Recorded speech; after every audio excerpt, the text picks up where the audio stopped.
Hello all, this is Tarun. Today I am going to show you how to use this input process and also how you can make more advantage of this input process in the viewer.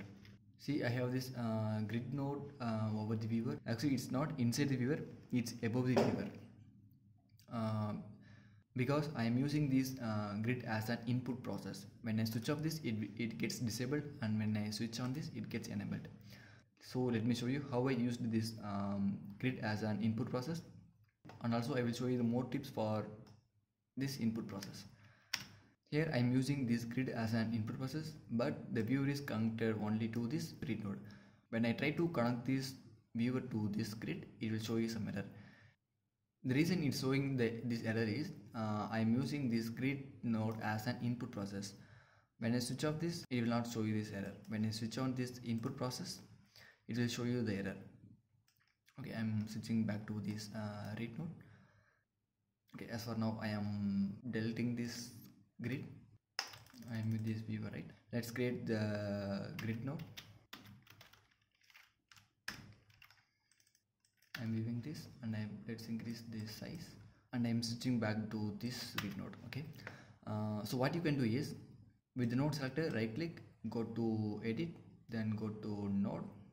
In node you can find use as input process. When you click on this, it will use this grid node as an input process.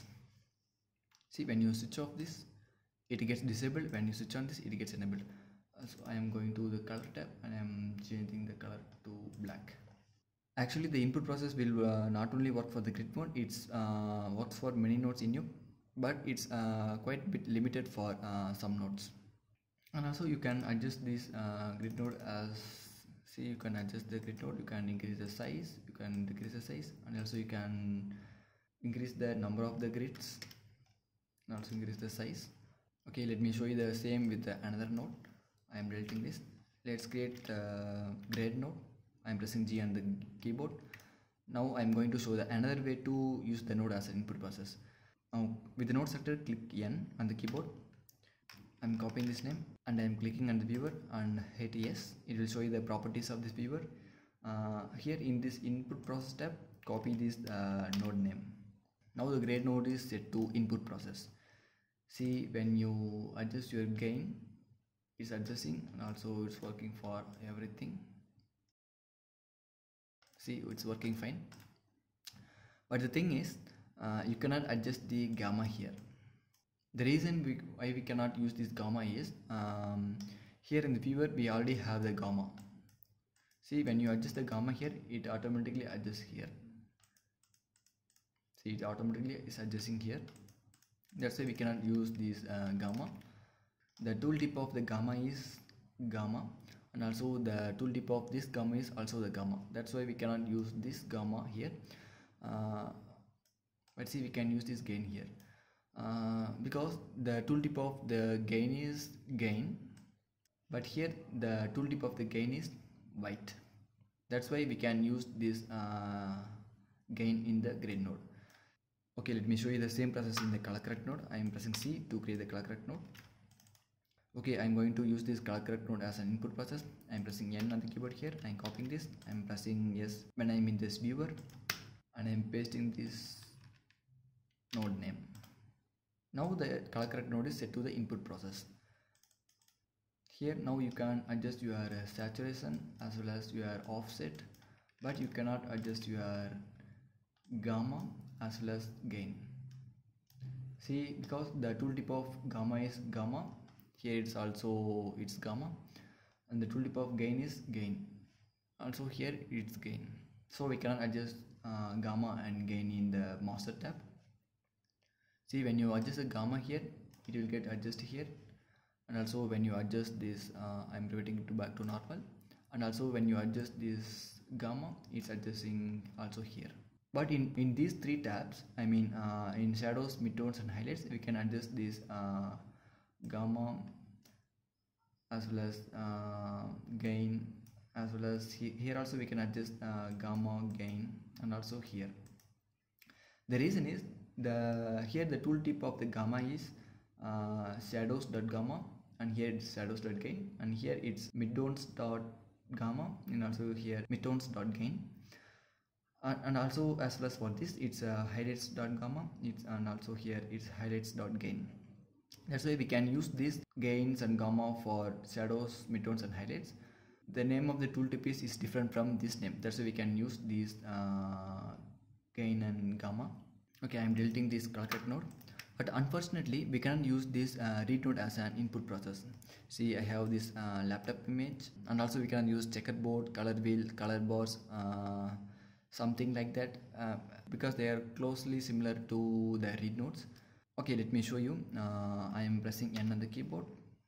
I'm copying this name. I'm pressing S within the viewer, and here I am pasting this name. Even I have pasted this name, it's still grayed out because the input process can't be able to use the read node and also the color wheel, color boards, and checkerboard as an input process.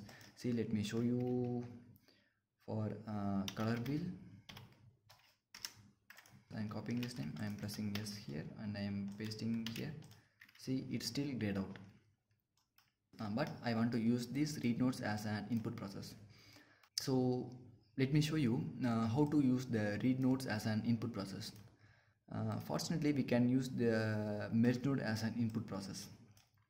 So simply you can connect this 8 pipe to the read node as you want, and copy this node name by clicking N on the keyboard, and I'm pressing yes here, and I'm pasting here.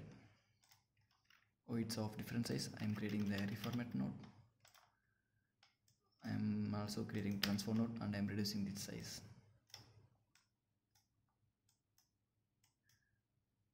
See, now I am using this read node as an input process. Actually, I'm not using this read node, I'm using this merge node.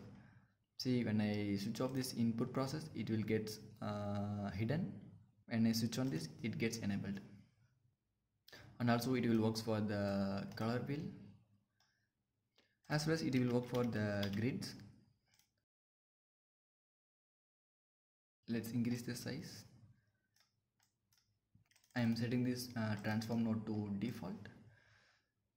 So with this grid node, also you can rotate the grid node using this transform, because sometimes you want this grid to be rotated for adjusting your image. So yeah, by this way you can use the input process for your project. Actually, it's totally up to you how you're using input process. Let me show you one more thing. In the input process, if this tab is empty, it will not show you this input process icon over here. But if you type anything, it gets enabled. If you type anything, it gets enabled. If you don't have any content in this, it will get disabled. Okay, let me explain how I found this tool. Usually we use guidelines in Photoshop and After Effects, right? Actually, I was searching how we can use the guidelines as we are using in Photoshop and After Effects. While I am searching for that, I found this tool, and also in Photoshop and After Effects it's very limited. But in Nuke, we can push this input process beyond the limit. It's totally up to you. Some artists will use this input process for applying the LUT over this viewer. I thought this input process is very helpful for the artists, those who are working already in the industry, as for seniors as well as for juniors, and also for the freshers, those who want to get into the industry. So I hope you have learned some useful tips about input process in Nuke. If you are facing any issues, or if you have any doubts in this input process, I can explain you through social media via LinkedIn. I have attached my LinkedIn profile in the description. Please do check it out there. Okay, yeah, thanks for watching.